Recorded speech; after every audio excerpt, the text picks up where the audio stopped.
Morning dears, have a profitable weekend. आज week का पहला दिन है और हम नए वीक की स्टार्ट करने जा रहे हैं।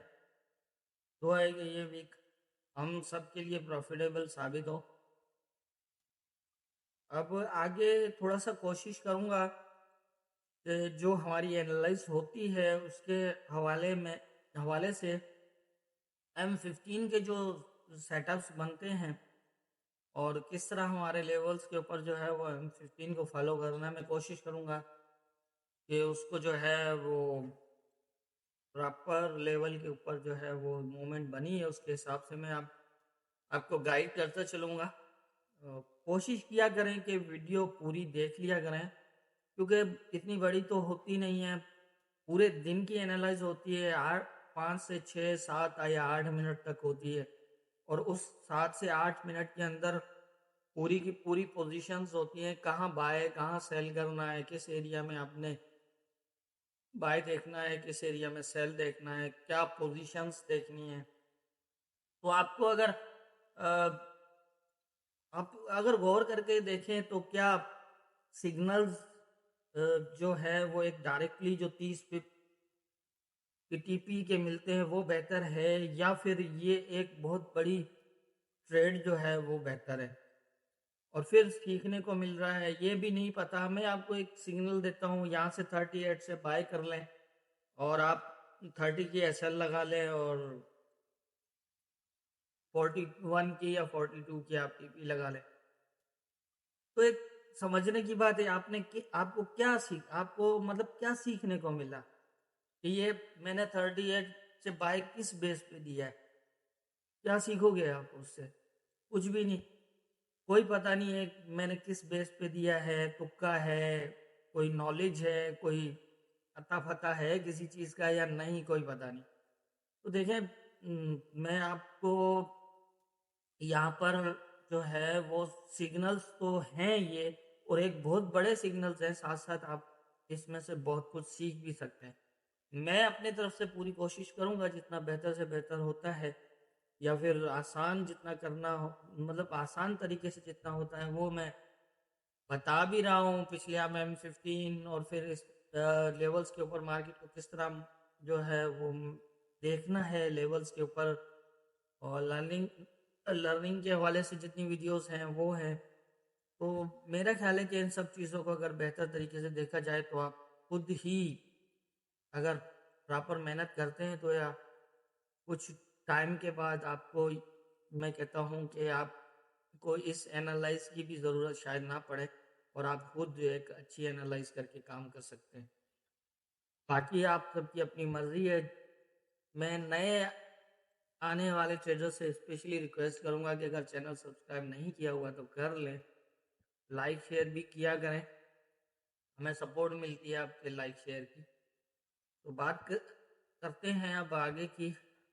ये हमारी फ्राइडे की एनालाइज थी। मार्केट को हमने जो है एनालाइज किया तब 20435 के पास था। मैंने ये कहा था कि यहाँ से थोड़ा सा नीचे आने के चांसेस हैं, और नीचे आने के बाद काफ़ी कदर अगर चांसेस हैं कि ये एरिया, मैंने एक एरिया बताया था 43 का, कि अगर 43 ब्रेक हो जाता है तो ये आ जाएगा 2038 के एरिया पे, और 2038 का एरिया अगर ब्रेक हो जाता है तो फिर ये 2024 पे आ जाएगा। और यहाँ से अगर ये सपोर्ट बनती है इसकी, यहाँ पर 2038 के एरिया से, तो फिर यहाँ से अपसाइड भी ये यहाँ से जो है वो 2060 तक जाने के चांसेस होंगे अगर 2038 सपोर्ट करता है, और अगर ब्रेक क्लोज होता है तो नीचे। अब न्यूज़ भी थी, मैंने ये बताया था। आप देखें यहाँ पर M15 ने किस तरह काम किया, और आप खुद थोड़ा सा इसको समझें कि लेवल्स के ऊपर ये यहाँ पर मार्केट नीचे, यहाँ से आप देख रहे हैं ये मार्केट नीचे आई, यहाँ से ये यहाँ तक, और इसको आप देखें गौर से तो इसने आते ही इस एरिया को, इट मीन्स कि आप यहाँ पर देखें ये इस एरिया को ब्रेक कर दिया इसने। यहाँ पर ये यहाँ पर जैसे ऊपर से आया यहाँ पर, तो यहाँ पर आप देखें कि M15 ने एक ब्रेक क्लोज दे दिया है। अब ये जो ब्रेक क्लोज यहाँ पर हुआ है, ये आपको कंफर्म कर रहा है कि मार्केट के बहुत ज़्यादा चांसेस होंगे इस लेवल तक जाने के। लेकिन ये है कि 2038 के नीचे H4 का क्लोज लगता है तो एक कंफर्म है। अदरवाइज आप ये यहाँ पर कंफर्म आपको कर रहा है कि यहाँ से आप बाय मत करिएगा।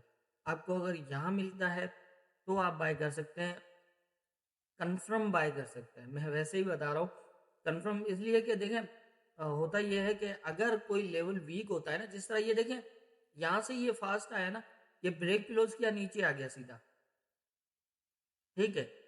यहाँ पर ऐसा नहीं है, एक कैंडल इसने ब्रेक क्लोज किया है नीचे और एक फिर अपसाइड भी ब्रेक क्लोज किया है। तो ये यहाँ पर कह रहा है कि मेरा जो नीचे का फर्स्ट सपोर्ट होगी वो मेरी कंफर्म सपोर्ट है, मतलब वहां से मैं बुलिश होऊंगा।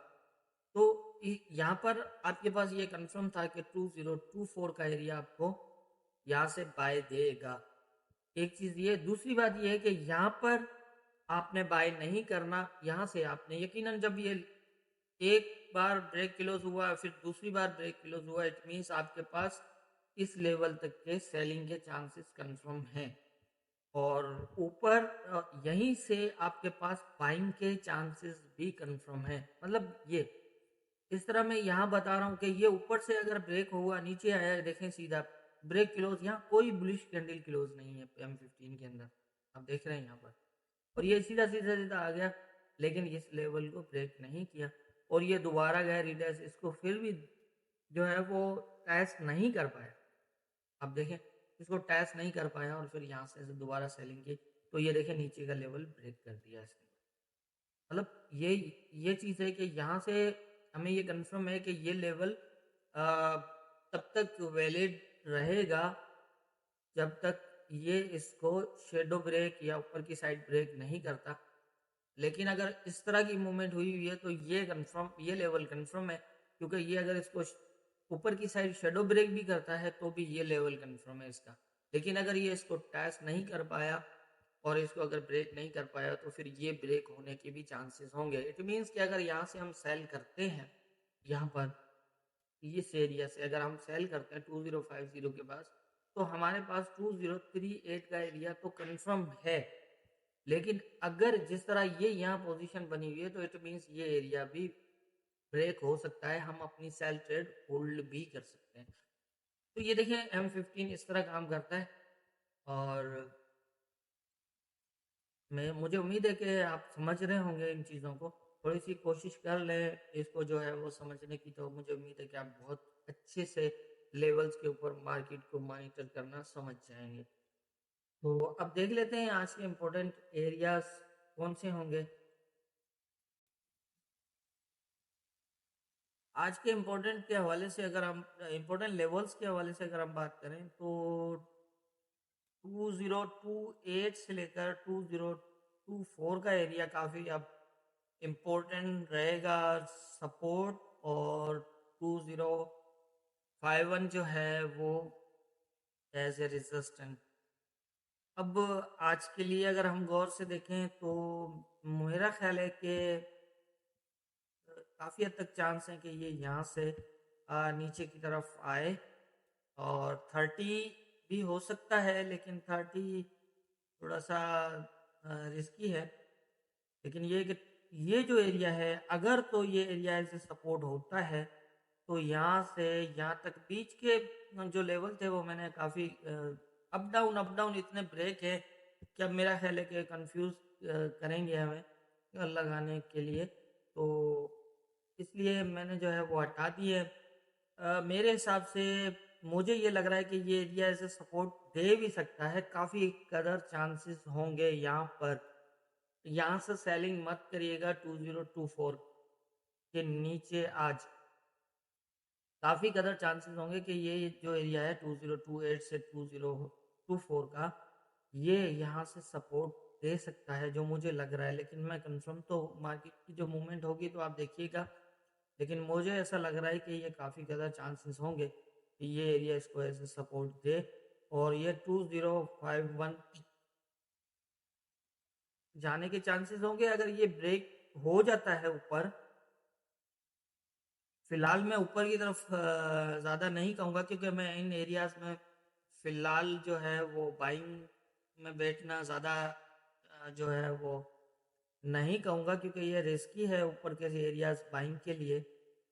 यहाँ पर हमें वेट करना पड़ेगा 2059 से अप। अगर H4 क्लोज करता है फिर स्टे करता है यहाँ तक 2051 और इस एरिया के अंदर स्टे करता है, तो फिर हम मजीद बाय देखेंगे जो यहाँ तक या फिर ऊपर तक होगा, जो फिलहाल आज तो कहीं से नहीं लग रहा।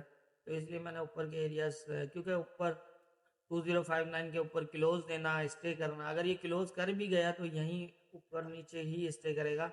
ये फिर हम कल के हिसाब से देखेंगे। तो आज के हिसाब से मुझे जो है वो यही लग रहा है कि 2028 और 2024 ये एरिया एज सपोर्ट रहेगा। इसके नीचे सेल मत करिएगा और यहाँ पर कंफर्मेशन देखिएगा। अगर बाई की पोजीशन देता है तो ये 2051 तक जाने के चांसेस होंगे, जो मुझे लग रहा है। लेकिन ये है कि ऐसा नहीं है कि मुझे लग रहा तो ऐसे ही हो, लेकिन चांसेस मुझे ऐसा लग रहा है कि शायद ऐसे हो। अगर ये एरिया ब्रेक हो जाता है, ब्रेक क्लोज हो जाता है H4 में, तो फिर यहाँ तक के चांसेस ये इस तरह। ये 2024 का एरिया है। इसके नीचे अगर ये ब्रेक क्लोज करता है उसके बाद स्टे करता है तो उसके बाद ही कोई कहानी बन सकती है इसकी मज़ीद नीचे की। मैं इसलिए ये कह रहा हूँ कि 2038 का एरिया जो ऊपर साइड हमारा प्रीवियस था वो भी अभी तक ब्रेक क्लोज नहीं है। शेडो ब्रेक हुआ है, नीचे छोटे टाइम फ्रेम के क्लोज लगे हैं, तो इसलिए नीचे क्लोज लगने के चांसेस तो ज़रूर है, लेकिन अभी तक क्लोज लगा नहीं है। अब जो रनिंग है ये H4, ये अगर नीचे लगता है तो एक अलग बात है। बहरहाल आप इसको इस तरह ही देखिएगा जिस तरह मुझे लग रहा है। ये लेवल्स बहुत इंपॉर्टेंट रहेंगे मेरी समझ के मुताबिक। जो मुझे लग रहा है वो यही है, बाकी होना क्या है ये तो ऊपर वाला बेहतर जानता है। दुआ में याद रखिएगा।